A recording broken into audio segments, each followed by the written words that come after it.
Au tape à tous, bien-aimés frères et sœurs. Les Africains qui soutiennent Chiroma, c'est leur point de vue, hein. Ça c'est indiscutable. Hein. Chacun peut soutenir qui il veut. Je dois rappeler à tout le monde, et ceux qui soutiennent Chiroma, et ceux qui soutiennent Paul Biya, que le problème du Cameroun,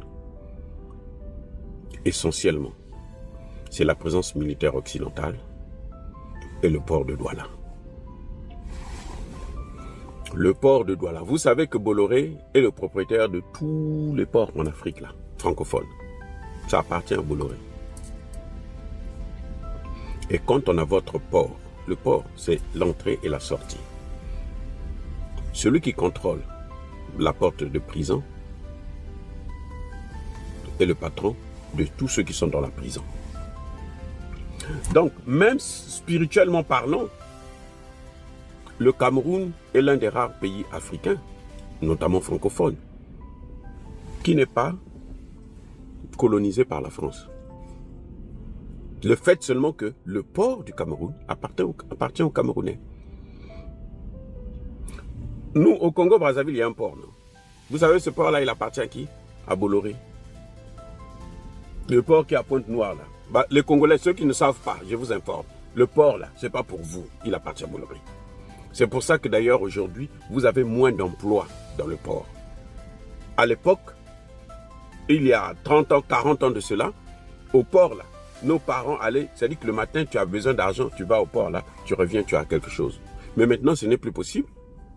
Tu peux aller au port, là, tu reviens, bredouille. Ta famille, les gens vont continuer à attendre et pleurer. Parce que le port n'appartient plus aux Congolais, il appartient à Bolloré. Dire cela, c'est critiquer le pouvoir en place. Non. Je dis tout simplement ce que nous voyons. Ce port-là, dans la réalité, ne nous appartient pas. C'est différent du Cameroun. Le port de Douala, là, c'est pour le Cameroun. Je vais vous dire une chose. À la différence du Congo-Brazzaville, où le port ramène pratiquement rien à l'État, le port de Douala rapporte des milliards. Je dis bien des milliards. Et c'est géré par des Camerounais. Pas par les troupes de Bolloré, non. Des Camerounais qui sont employés par le Cameroun. Bolloré a porté plainte en France, il a porté plainte partout à la justice internationale. Il a perdu le procès face au Cameroun. Ça, c'est le travail de Biya. On peut le critiquer sur tout, mais ça là, c'est son œuvre.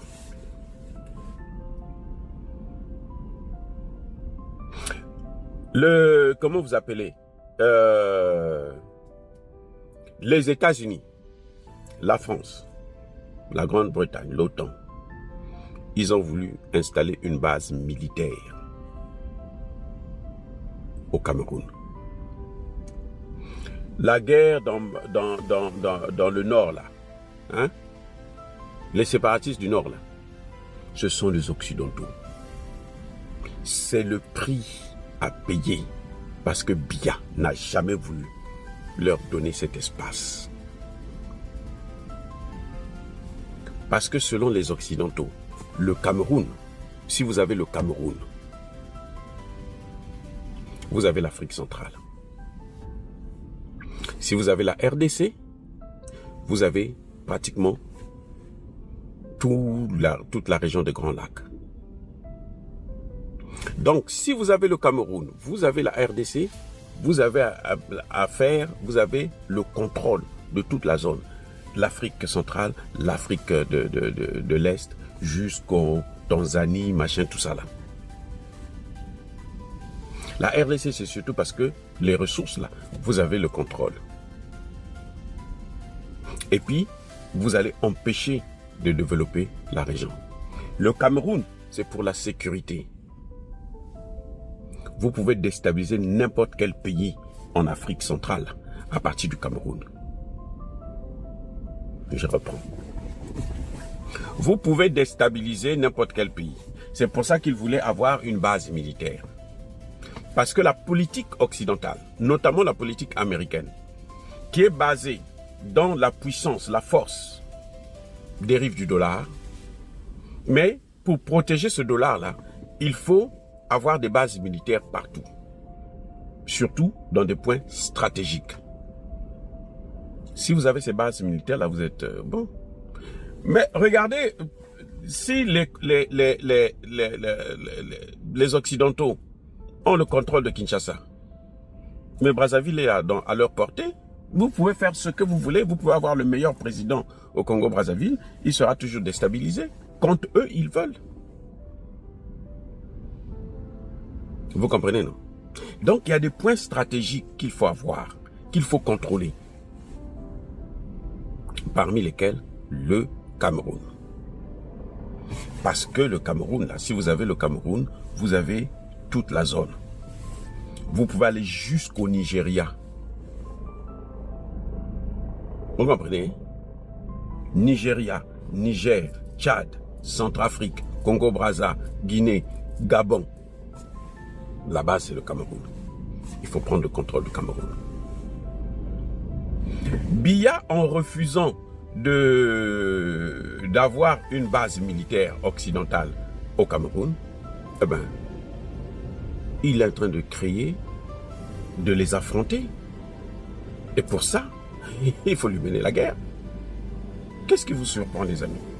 Il y a quoi qui est surprenant là? Il y a quoi? Il n'y a rien qui est surprenant. C'est ça. Ça n'a rien à voir avec l'élection. Que Chiroma ait gagné ou que Chiroma n'ait pas gagné. Le problème, c'est que eux, ils se mettent au milieu pour qu'ils déstabilisent. Maintenant, qu'est-ce qu'ils doivent faire? On affaiblit Biya, on lui dit, bon, tu nous donnes maintenant ce que nous voulons, et puis on te laisse garder le pouvoir. Ou bien nous, on va continuer à inciter Chiroma.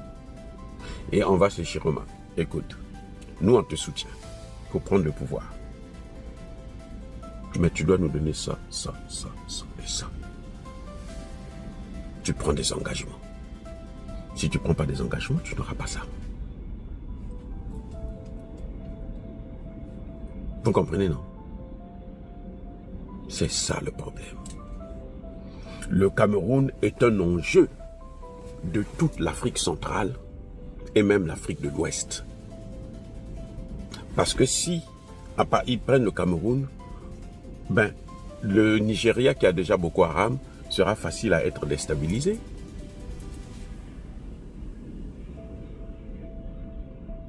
Et si ils contrôlent tout le Nigeria, ou le pouvoir au Nigeria, l'armée au Nigeria, l'AES ne va pas respirer. Les problèmes vont s'agrandir, s'aggraver. Les amis, c'est ça, c'est un travail, c'est une technique. Ils ne rigolent pas, ces gens. Ils ne sont pas comme nous. Vous comprenez, non? Ce que vous voyez au Cameroun, là, c'est au-delà des élections. C'est un enjeu occidental. C'est ça ce qu'on appelle la révolution des couleurs. Soyez bénis. Chaque planète a sa propre guerre.